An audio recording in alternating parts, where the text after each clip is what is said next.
peace of Christ all of you. Please invite your friends. And today we will have a little bit of education as usual. A Muslim, actually, I spoke to him and his family, and he watched my videos, and he said there is something he need me to respond to. So I said, what is that? He said, how come, Christian could not refute Ahmed deedat? So he is here now, him and his wife. They are welcome. And he gave me a video of his choice to listen to it and see if I can do something about it. First of all, if you think that deedat nobody can refute him, you are very much mistaken. Actually, deedat is a very horrible debater when it's come to his religion. Because, what happened, that deedat always he chose people who know nothing about Islam to debate him. So the debate will be one side. You ask questions and you challenge, and then the other person, he have to respond. But nobody is really challenging deedat about his religion. He came in a time, at that time I was really too young to be a challenge in deedat, even though I did since a very young age, because the first time I encountered something challenging, it was a videotape of deedat, and it was played to me by someone. He invited me to his house, and he wanted me to convert to Islam supposedly by playing a videotape. And you remember those VCR, those tapes, it was like there's no internet at that time. And then I got them busted right away from the tape, even though I was just a kid. But today I will show you an example of how deedat is stupid. Deedat is not really a debater. You see, the problem is Muslims don't see that deedat, if he exists today or not, doesn't matter, because we have his recording. He brought a lot of, let us say, shame to Muhammad, and I will show you how. Here, this is the video, the person he asked me to play. Now the video is 30 minutes, and we don't want to play 30 minutes, but we will play what is important. What is important, supposedly, that Jesus in John 17, he said, it's finished. And this is the point of deedat. Jesus did not go to the cross. Let us see. And here the Christian is asking, actually this Christian, he got deedat busted, and he is not debating deedat, actually. He's just one of the audience, I think.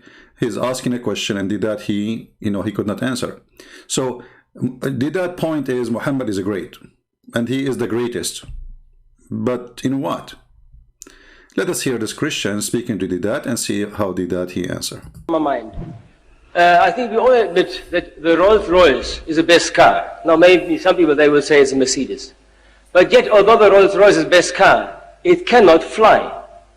Cannot fly. So I think the question must be, according to which then standard is Muhammad the greatest? What is the standard? Now you ask the question in your talk, what was the mission of Christ? Now the mission of Christ was clearly said in the gospel. You read it in all the gospels in the beginning. The mission of Christ was that he is a Lamb of God who takes away the sin of mankind. In other words, the whole mission and the purpose of Christ was to bring man into unity with God. Sorry, can you put a question? Yes, now I'm actually... See here, they don't want the guy to answer him, because he just want him to ask a question. This person is a smart person. They don't want a smart person to talk. Just give me the question. Don't give us an answer. Don't get us busted with our lies. Just give me the question. Answering his question. He brought the question. I would like to answer his question here. And I'm coming finally to my question. Secondly, you quoted John 17, verse 1 and verse 4. And there it says, Jesus did not say this particular passage. No, we must put these things right. He doesn't say it is finished there. He says the time has come to glorify me, to glorify your Son. Now that was the beginning of this, the crucifixion, or the being taken prisoner and then being crucified. And then you read in verse 4, what you quoted, those people have got eternal life who believe and know God and Jesus Christ, his Son. And then 2 chapters later only, when he was caught and so on, and when he was on the cross, he said the words, "It is finished." In other words, he said, "I have accomplished the task for which I have come." Now the question, who is the greatest? Christ came to give us life eternal. Muhammad came to do many things, to deal with practical matters like how to use a toilet and other things. But the great... I like this guy. Muhammad, he came to teach us how to use the toilet, while Jesus is coming to save us.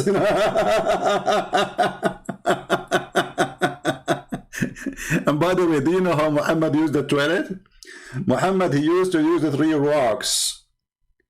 And then even if he ever, like after that, he started learning from the Jews to wash, he dry his hand in the floor and in the wall. So if you go to the bedroom of Muhammad, you will find Picasso drawing by the mark of his fingers after he do poo. So Muhammad, he taught us, you know, how to... Muhammad is the greatest, you know, he taught us how to do toilet. And he taught us other things, like, you know, we showed you just yesterday. I was sitting once and I was half in the shade and half in the sun.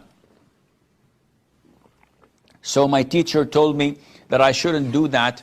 When I asked for the reason, he said, because this is where shaitan sits. This is the accomplishment of Muhammad. He is the greatest man.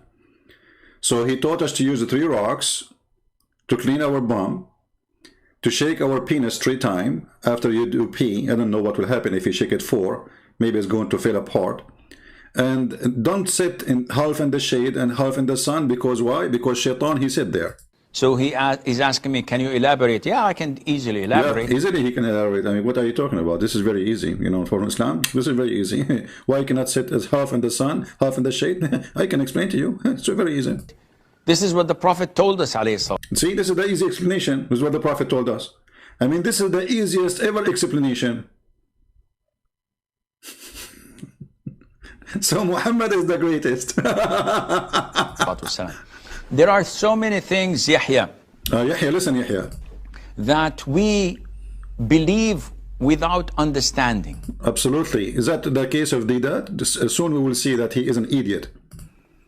Because this is part of our religion. Allah described us in the beginning of Surah Al-Baqarah that we believe in the unseen.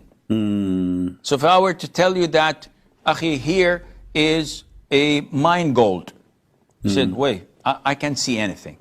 Yeah, like what Muhammad, he said that very soon, a mine gold, a mountain of golds will appear in the Euphrates River. Very, very soon. And now 1400 years after, and Erdogan is looking for the gold in the Euphrates. A false prophecy.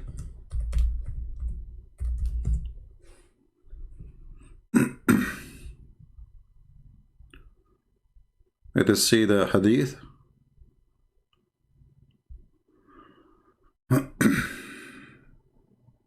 Here we go.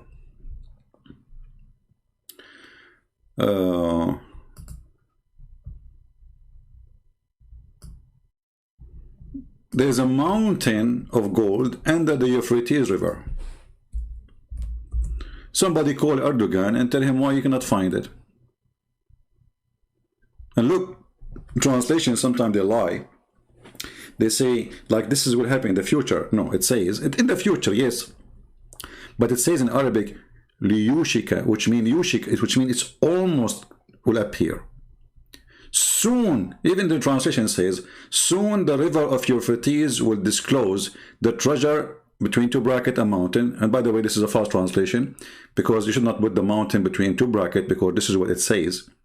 Actually, you know, in the hadith here, yeah, he's right. In the hadith here, the mountain appeared at the end. Okay, so he put it there just to make you understand. That's good. So the mountain of gold. So whoever will be present at that time should not take any of it. Why? Because everybody will be rich, supposedly. I mean, you see how rich we are getting? I mean, everybody getting rich, right? So this is one of the prophecy of Muhammad, that before he dies, soon, there's a mountain of gold will appear. And this is additional proof of false prophet and false prophecies. We go back to here, and then we go back to deedat. So Muhammad is the greatest prophet according to deedat, and this is the accomplishment. You will not believe me, but when Allah tells us that there are angels around us, there are jinn around us, there is heaven and hell with so many things in them, there is torment in the grave, we say we believe. We believe. People say, I mean, the guy is dead and now he will be tortured in the grave. believe in what? Are you crazy? Can you see anything? No, but I can believe and relate because I believe in the Quran. I believe in Muhammad alayhi salatu wasalam, our messenger, and I believe in the existence of Allah. Okay. So anything else is by default. Therefore, By default. when we wake up, we sniff water up our nostrils 3 times and blow it out. Why? Why? The Prophet tells us because Satan or the devil sleeps over our nostrils. Yeah, this is the accomplishment of Muhammad, which make him the greatest prophet. Not to mention terrorism, ISIS, Al-Qaeda, suicide bombing. I mean, all of this, the accomplishment of the prophet. And not to forget child molestation. #1 religion who practice child and pedophile is Islam, because they are following the steps of their prophet, who marry a girl. She is 6 years according to Islamic calendar, which means 5 years according to our calendar. Remember, the Islamic calendar is shorter than our calendar. So the accomplishment of Muhammad, that shaitan, he sleep on your nose. What else? Did you see that? No. But you believe it and do it. Not believe it, Those yeah. who oversleep and not pray Fajr on time, Satan urinates in their ears. Have you felt the urine? No, for sure, unless it's cold, brother. If it's warm, you will not feel it. I mean, this is the stupidity of this religion, and they try to tell us that Muhammad was a great man. But now we go back to deedat. The greatest question is, I think, and the greatest purpose is, how do you and I get reconciled with God? How do I have eternal life? You haven't answered this question. You mentioned many things on a social, historical, political, military aspect. But the standard of God and the question of God is, how can I attain peace with God? Jesus gave the perfect answer. So Jesus is the greatest on this particular standard. What is your answer to that? May I have your book open as it is? Yes. I want to read that verse in your Bible. The one. Now look, now, you know, deedat will get this Christian busted. Give me the book you have in your hand. Give me the book. Give me the book. Okay, deedat, go ahead. You say John chapter 17, 3 and 4. What does it say there? Thank you. Thank you. I'll find that. Could you get your microphone? I'll bring the Bible to you. Now, this is eternal life. I read it. This is life eternal. Same thing. That they may know you, the only true God, and Jesus Christ whom you have sent. Word for word, choice of words, same meaning. I have brought you glory on earth by completing the work you gave me to do. Completing the work, in the authorized King James Version, it says, I have finished. This is the New International Version of yours. The King James Version says, I have finished the work that you have given me to do. Now, do you take exception to that translation? I think we must be very clear here. As you must see the... No, the word finished. Yes. The word I got is not from... This is the King James Version of the Bible, which is the Bible used by predominantly the whole Christian world. This New International Version of yours is something novel to the bulk of mankind. No. To the bulk, I said, to the bulk of Christendom. No. Look, as against the King James Version.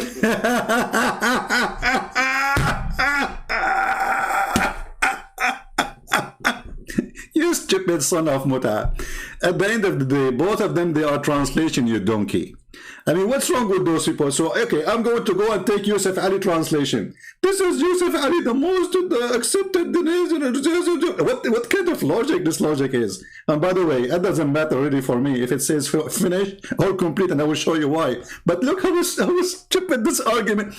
This is King James Version. Okay? Okay, so Jesus, he spoke English. This is what he would say now. This is the Bible that is translated into other languages. You stupid, you just said translated into other languages. Guys, this is the Bible. Is it translated to other languages, which means this is the original Bible.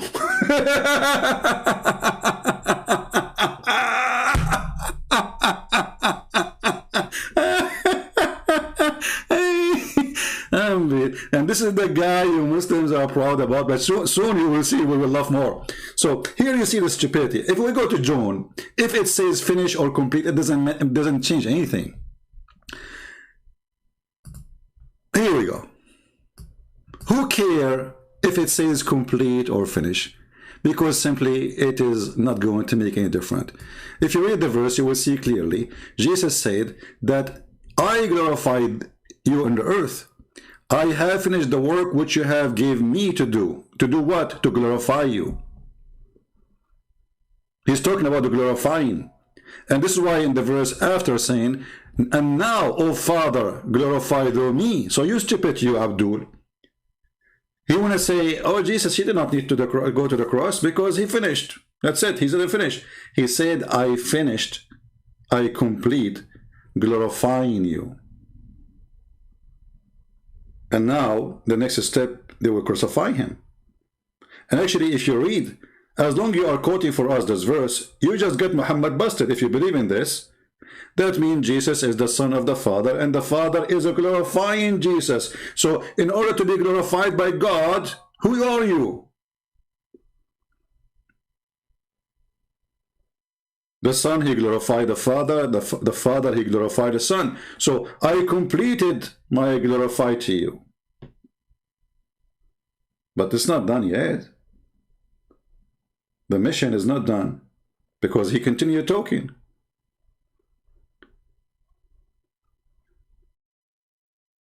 So here you see how silly this argument that this is the most translated book.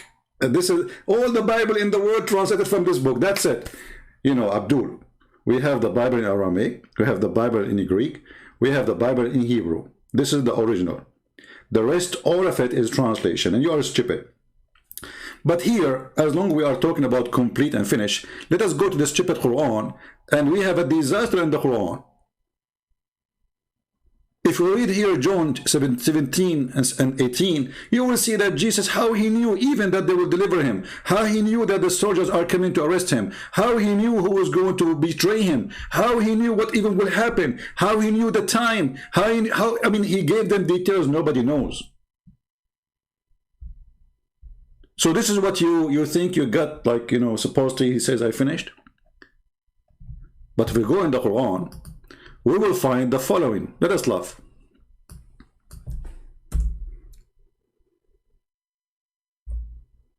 Shall we laugh?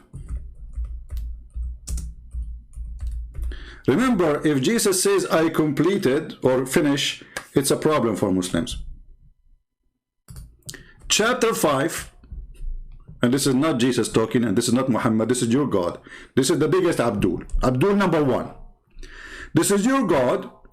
After he said to you that it's forbidden for you to eat this meat and that meat and pork. And then he jumped to say, and today I completed my favor upon you, completed your religion for you, and accepted Islam for you as a religion. Okay, I will go with deedat logic. If you say I completed, it means there's nothing more. That's it, the mission is over. Correct? So how in the world Allah, he completed his work and completed Islam by chapter 5, verse number 3, sorry. Do you see it, Abdul? In this day, not only he is saying I completed, he is giving you timing. In this day, Abdul, listen carefully. You cannot listen. You have the shaitan, he pisses in your ears. No wonder you have a lot of wax. So in this day, your God Allah saying, this is not supposed to Muhammad, this is God. So he's not making mistake. This day, I have perfected your religion for you. Okay. But this is a chapter 5 in the Quran. That means everything after that is a fabrication. because Islam is completed, and the date is given, is the date where there's verse revealed, and Islam became perfect. And I accepted, or it's chosen for you, according to translation, in this day, Islam as a religion. So before that day, Islam was not complete. You see, I'm going with the logic with the Abdul. In John 17, Jesus, he continues saying, I glorify you, glorify me now. It's your turn. I finished glorifying you. He did not say I finished the cross and that's it. I mean, still, he is still between them. He's still in the earth. So, but here we have the biggest ever Abdul number one. His name is Allah, Aka Muhammad, claiming that the Quran is finished and completed after a few pages, and Islam is perfected after a few pages. Now what the Muslim will say to you, oh no, hold on. We Muslims, we play with our Quran. Chapter 5 in reality is not a chapter 5. Like, what the heck? It is not? Yes, brother. Christian Prince, are you ignorant? The chapter 5 is not a chapter 5. So who is the one who changed his book? Us or you? You know, when you play with the Abdul, when they say chapter 5, they mean different number. When you speak to the Christian, they say John 16, it is John 16. It's not John 16 was 4 and became 16. Are you following with me? Let us go to the Islamic website to show you the Quran according to revelation, because the Muslims, they preserve their Quran and they have Quran according to revelation and according non-revelation.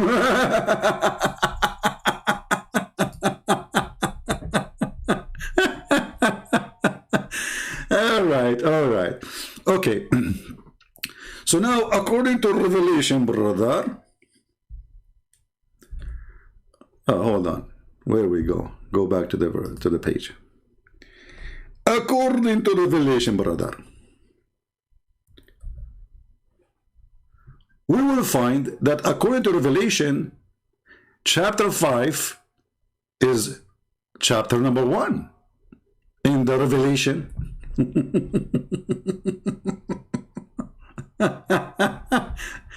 I mean, stupidity is amazing, brother. Seriously, what do you think? Huh? Okay. Now let us continue here. So let us look for Al-Ma'idah, which is the chapter we are talking about. Shall we? Let us go down. Let us go. Let us go. Let us go. Let us go. Let us go. Let us go.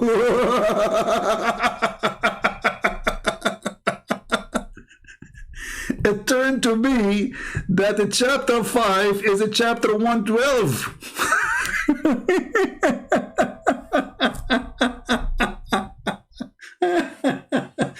Let me close the window, otherwise people will think I'm going crazy.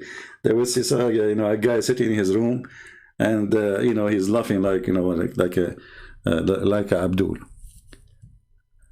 But even here we have a problem, because if a chapter of Al-Ma'idah is 112 and the Muslim, they replace it with number 5, then who is the one who wrote 113 and 114? Islam is completed. Stupidity is amazing. Same time, if we go that the last chapter Allah He gave Muhammad is number 5, which is 112. So who wrote the verses in the same chapter after? Because listen, if this is a chapter given at the end, because it doesn't make sense to be in the beginning. As long Allah says, this day I have perfected my religion for you, completed your religion for you, or completed my favor upon you, then who wrote verse number 4, 5, 6, 7, 8, 9? Guys, come tomorrow. 10, 11, 12, 13, 14, 15, 16, 17, 18. I will make it easy. 20, 21, 24, 24. So now we discovered that all the verses, whatever chapters came after, is a fabrication. So deedat is stuck with the word the finish. Just to show you a little bit of stupid things that he did before he died, which is we are very thankful for.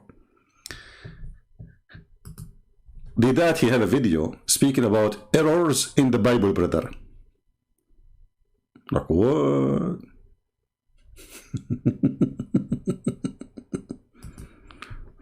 Brother, there's error in the Bible. Deedat, tell us some about the errors in the Bible. Go ahead.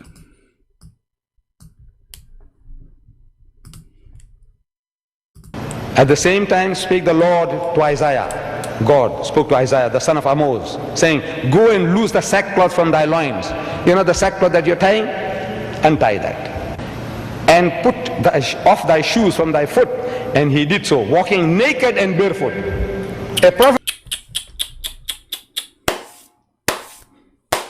People, listen to that. God said to Isaiah, you know, release your sack and take off your shoe and walk naked. This is your Bible, Christians? Deedat, tell us, what do you think?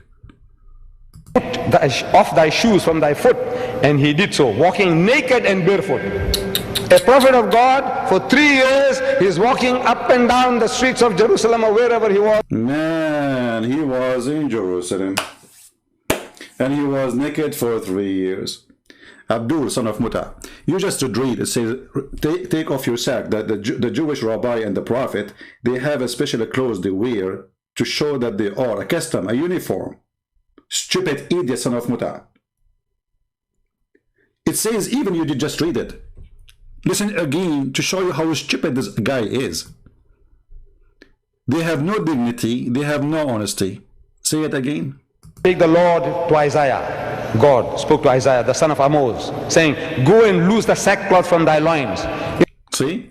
So those are clothes. It's like, like, let us say in the old days, when you are a knight, you have a coat you wear. When you are like the Arab today, they use abaya. Like the man, he put a abaya. And even the abaya present like your social status. As an example, those who are very rich, the end line is made of fabric from gold. So this is not about going naked, and this is not about Jerusalem. You stupid idiot, but as long going naked is a shame.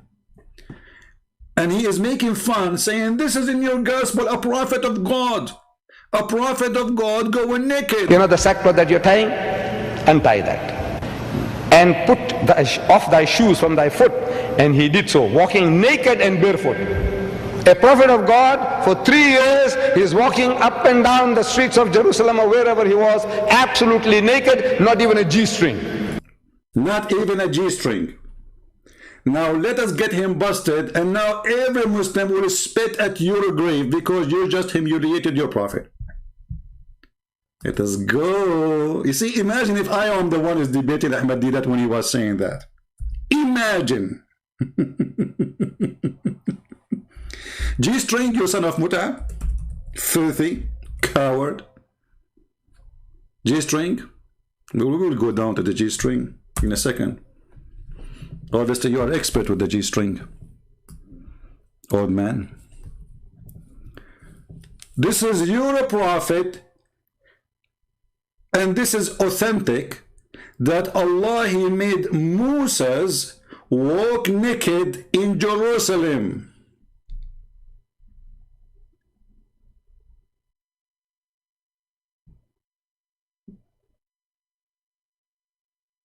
And there is no G-string at all. And the story, by the way, is true story. And as you see, this is all is sahih. The Muslim, they cannot say this is not true. This is Al-Bukhari as an example. Let us read together.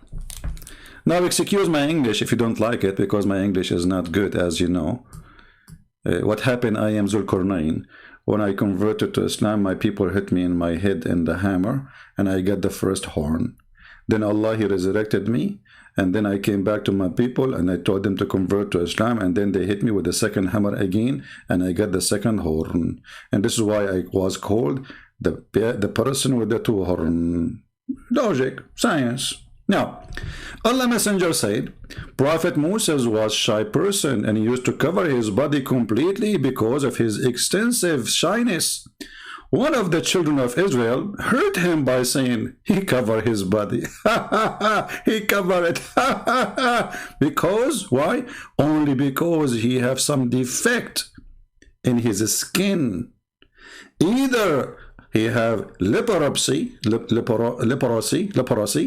or sorry, this word I don't know how to say. A hernia. So the story is very simple. A Jewish guy, his name is Jack Shalom. He saw Moses, he don't take shower with the rest. He started thinking, Habibi. Moses, Habibi Moshe, he don't take shower with us. So why Moshe is not taking shower with us? Moshe, he must have a problem in his private part. And mostly his private part, he have one eye only. Because usually you should have two eyes. And now Allah, He heard this Jew is speaking about his prophet. So Allah will prove that he have no defect. So listen what happened. So he has some other defect. Allah wished to clear Moses. Allah wished. Okay, your wish is granted. Let us see what Allah will do. Of what they said about him. So one day, while Moses was in seclusion, look, as usual, the guy, he cannot take a shower with people. Unbelievable. And then he took off his clothes and put them on the stone and started taking a bath. When he finished the bath, he moved toward his clothes, so to take them, so he would wear the clothes. Okay, what happened next? As to take them, but the stone took his clothes, brother, and fled. And Moses picked up his stick and ran after. Look at Moses, this guy Moses, he cannot walk anywhere without his stick. I mean, come on. I mean, the stone took his clothes, and now it is time to pick his stick. It's like, taking your iPhone with you. Come on, he cannot move without it. Harry Potter. So he took his stick and he started chasing the stone. Okay, so he picked up the stick and ran after the stone, saying, "Oh stone, give me my garment." By the way, here you notice that the stone, that Moses is not surprised that the stone is running. Did you notice that? It looked like at that time stones used to run and take clothes. It's very normal, like you see it every day in the news. Like imagine yourself, you are taking a bath in a river or whatever, and then a stone take your clothes and carry them and run with them. Moses, he was not saying what the heck? He was not even surprised for a second. No, he's talking to the stone. He says, "Stone, stop, give me back my garment, oh stone." And the stone, you know what? The stone, she is not, she will not listen. She hear him, by the way, brother. Until he reached the group of Bani Israel. And they saw him naked, and there's no G-string on him, son of deedat. So do you see how deedat, he brought shame to Muhammad? If this is a shameful thing, as he said, and we heard him, well, this is in your religion, not in our book. In our book, it doesn't say that he is naked. It says naked as a messenger, as a prophet, as a rabbi. He did not take his uniform. He release your sack. Take off your bare shoes, your shoes. And he was in the desert. He was living alone. He did not live in Jerusalem. There's nobody around him. Here, your God, he did lead Moses in purpose until he reached downtown. So all the people there, they will see, and they found him the best of Allah had created. Here I have to stop. Obviously, the penis of a prophet Moses was so good to be true. Like it says perfect. Not only perfect, it says the best. Do you see Abdul? We are talking about his penis. The people of Israel, they found that the penis of Moses is the best that Allah had created. And here I am really offended, because are you saying that the penis of Moses is better than the penis of Muhammad? What are you talking about? This is a mistake here. You cannot say that. So the guy who walked naked, and there's no joy. Let us go back to the G-string, the expert. I mean, you're surprised to see a person in this age. He is not in the age of the internet, and he's talking about G-string. Obviously, he is not interested with G-string. Obviously. And look how he point his finger at down his panty. Look at this son of Muta. Look. You just brought shame to your prophet, because if this is a shameful thing, this is in your religion. If this is a shameful for God, well, your God Allah is the one who made the stone run so everybody can see Moses totally naked. Remember, Moses was taking a shower. And the point is to prove that his private part have no problem. So it's not just like he maybe run with a short, maybe. No, they have to see his penis. Tell us more about the horrible thing. Go and loose the sackcloth from thy loins. You know the sackcloth that you're tying?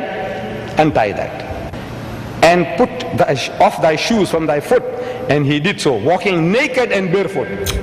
A prophet of God, for 3 years, he's walking up and down the streets of Jerusalem or wherever he was, absolutely naked, not even a G-string. Can you imagine God giving such instructions to his prophet? See? Do you think God will do such an instruction to his prophet?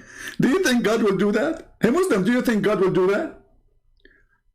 So deedat is saying there is no way God will do that. So deedat, he admitted that his God Allah and his prophet is a fraud, because there's no true God will do such a thing.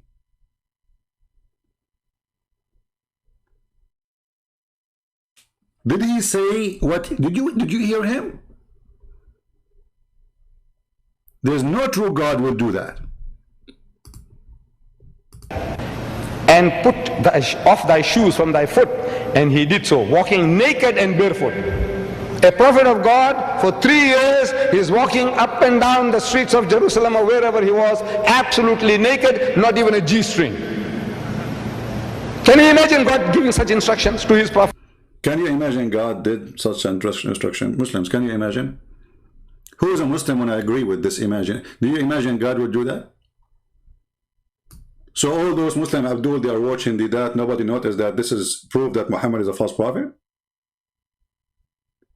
This is why this dummy, he debated only once an Arabic Christian, and he ran away from the second debate. This casual second debate, the Christian came wait in the stage, and the coward, the son of Muta, he ran away.